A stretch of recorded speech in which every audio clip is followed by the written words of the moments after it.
tabi'ahum bi ihsanin ila yaumiddin. Amma ba'du, faqad qala al-musannif al-imam Abu Hamid al-Ghazali rahimahullah wa nafa'ana bi ulumihi fid dharain amin. Jika kamu bertanya,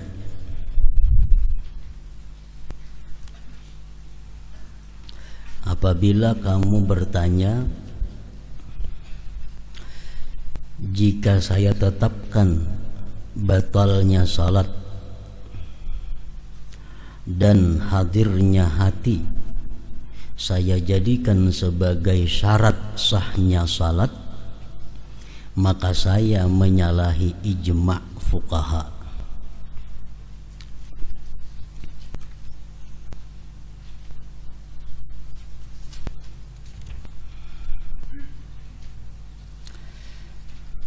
Karena mereka tidak mensyaratkan kecuali hadirnya hati ketika takbiratul ihram.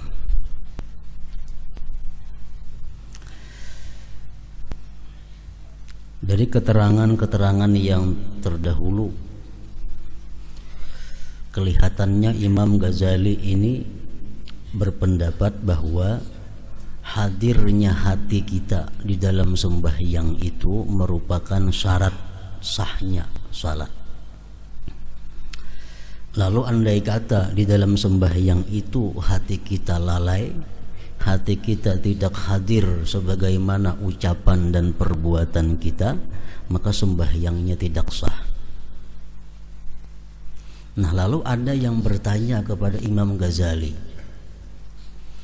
Ujar orang, wahai Imam Ghazali, apabila engkau menetapkan bahwa hadirnya hati di dalam salat itu merupakan syarat sahnya sembahyang, maka engkau bertentangan dengan ijma' ahli fikih, ijma'nya fuqaha. Sedangkan ahli fikih telah mengatakan bahwa hadir hati itu di dalam sembahyang disyaratkan cuma dalam takbiratul ihram. Selain pada itu tidak disyaratkan hadirnya hati.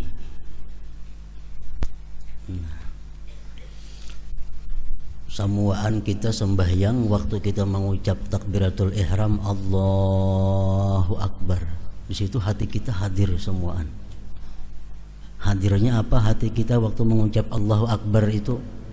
Bahwa aku sembahyang fardu maghrib ini 3 rakaat karena Allah Ta'ala.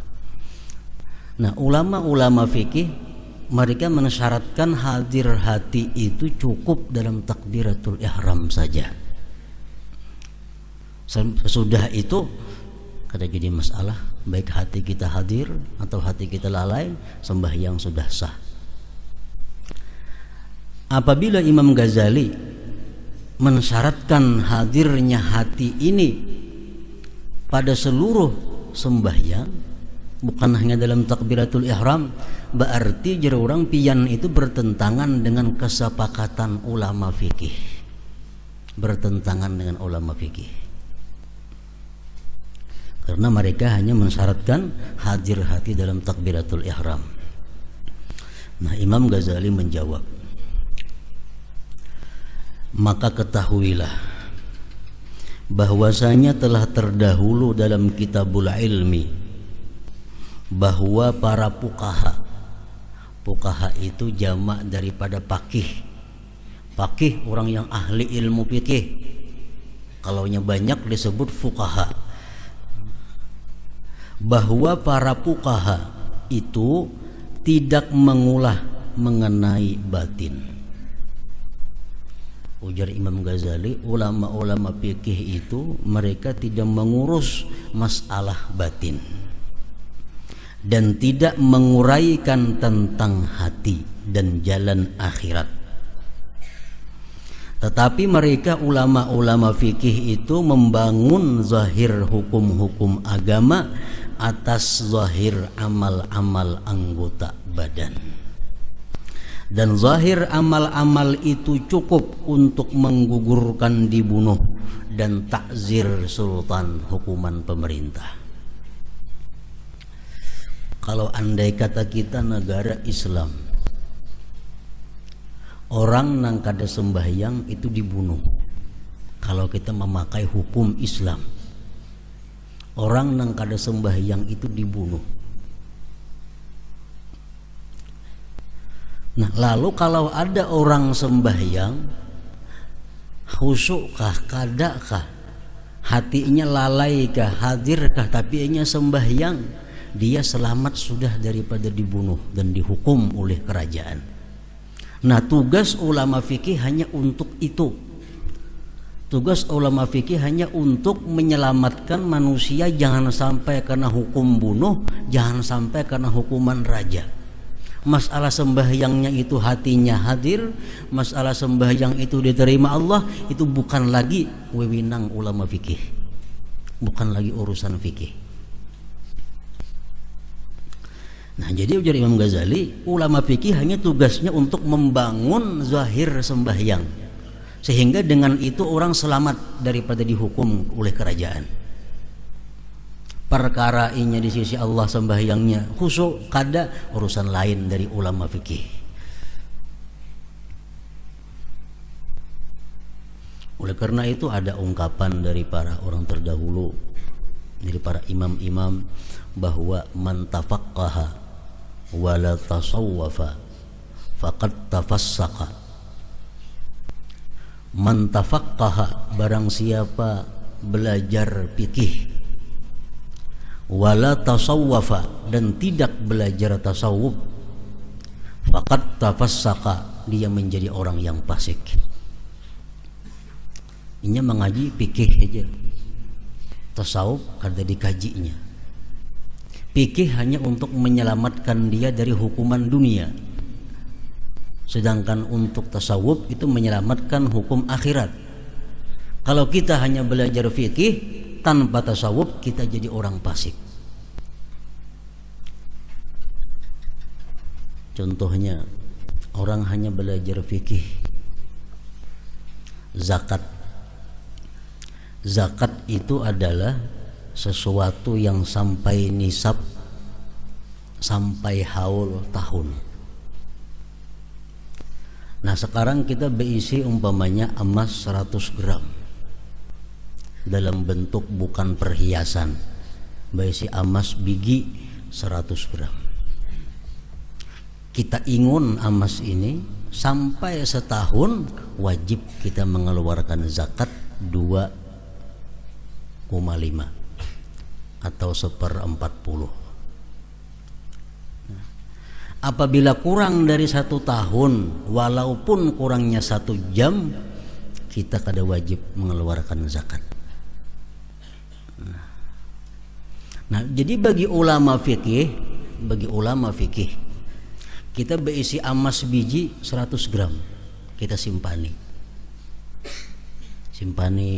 bulan demi bulan. Isuk kayaknya emas ini sesudah zuhur sampai setahun, karena dulu aku nukar imbah zuhur kayaknya sampai setahun.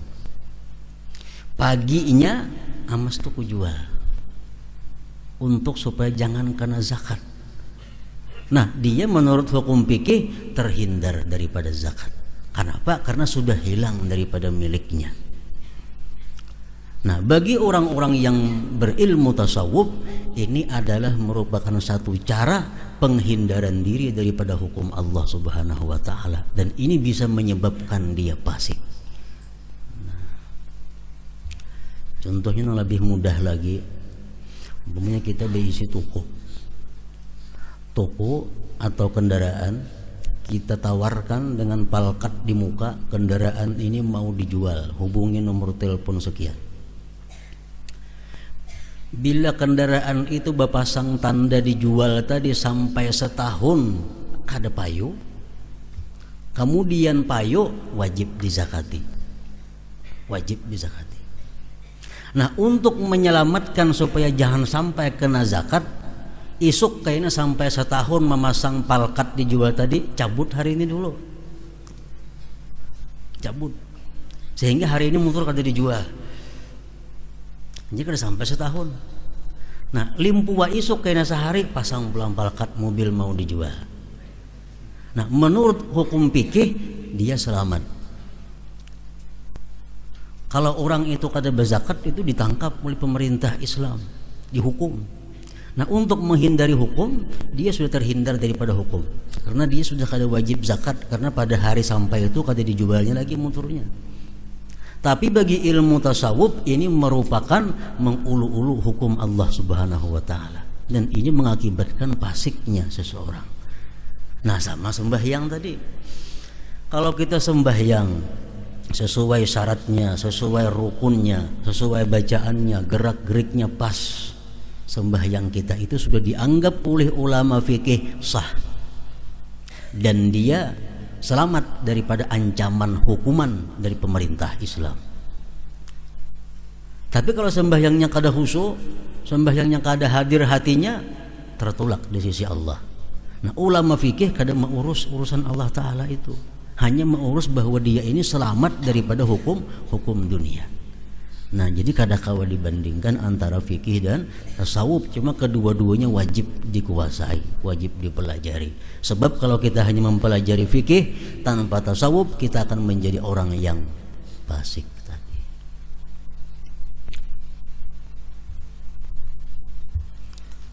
Termasuk lagi hukum fikih, kalau kita berhutang 1 juta rupiah, atau berhutang misalnya 600.000 rupiah, berhutang 600.000 rupiah lawan Pulan bin Pulan. Ujar kita, wahai Pulan bin Pulan, bila ikam hakun menghutangi aku 600.000 rupiah, ikam hakun menghutangi, aku bernazar mencicil tiap bulan 100.000 rupiah selama 12 bulan. Bila ikam hakun menghutangi aku 600.000 rupiah, aku bernazar kepada Allah membayar hutang itu kena ku cicil tiap bulan 100.000 sampai 12 bulan setahun. Jadi bayarnya 1.200.000. Nah, ini kada riba menurut ulama fikih. Kada riba. Kenapa? Karena itu nazar dipakainya kalimatnya. Kada riba. Amunnya langsungnya berhutang 600.000, karena aku bayarnya 1 juta, itu riba menurut ulama fikih. Tapi kalau kita pakai istilah nazar tadi, itu sudah kada riba lagi. Nah, menurut orang-orang tasawuf itu lebih berat daripada riba lagi yang pakai nazar tadi, karena itu mengulu-ulu hukum Allah Subhanahu wa taala. Nah, itu perbandingan antara fikih dan tasawuf. Siapa yang hanya belajar ilmu fikih tapi kada belajar tasawuf, tafassaka, dia akan menjadi orang yang fasik.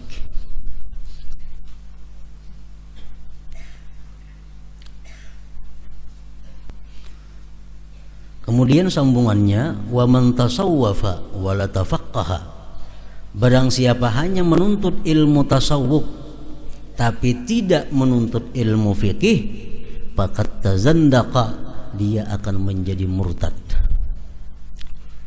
Tasawuf aja dikajinya, fikih kada, tazandaqa, dia akan menjadi murtad.